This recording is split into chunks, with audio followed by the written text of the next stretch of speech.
1942లో matriculation pass అయిన తర్వాత మహాశ్వేతను అశుతోష్ కళాశాలలో చేర్పించారు. ఆమె కమ్యూనిస్టు పార్టీ సభ్యురాలు కాకపోయినా పార్టీ కార్యకలాపాల్లో పాల్గొనేది.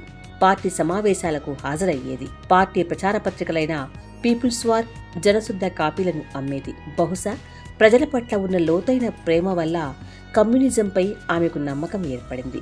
తన తల్లి పాత కుట్టు యంత్రాన్ని ఉపయోగించి బట్టలు, దోమతెరలు, దిండు కవర్లు తయారు చేసేది. ఆర్థికంగా స్వతంత్రంగా మారాలనే కోరికతో ఆమె 1942లో తన క్లాస్మేట్స్ సహాయంతో చిత్రరేఖ అనే బట్టల ముద్రల దుకాణాన్ని ప్రారంభించింది.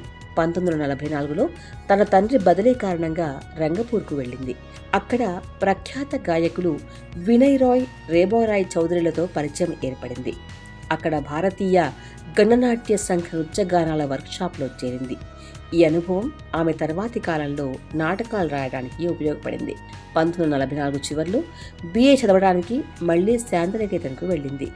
శాంతినికేతన్ను చదువుతున్నప్పుడు దేశ్ పత్రిక సంపాదకుడు సాగర్ మోయ్ ఘోష్ ఆదేశం మేరకు ఆమె చిన్న కథలు రాయడం ప్రారంభించింది. ఆ సమయంలో ఆమె రాసిన 3 చిన్న కథలు దేశ్ పత్రికలో ప్రచురితమయ్యాయి. 1946లో ఇంగ్లీష్ ఆనర్స్లో BA పాస్ అయిన తర్వాత కలకత్తా విశ్వవిద్యాలయంలో MA ఇంగ్లీష్లో చేరింది. అయితే 1946 మత అల్లర్ల ఫలితంగా కాలేజీలు, యూనివర్సిటీలు మూతపడ్డాయి. అప్పుడు ఆగిన MAను దాదాపు 15 సంవత్సరాల తర్వాత 1963లో పూర్తి చేశారామె.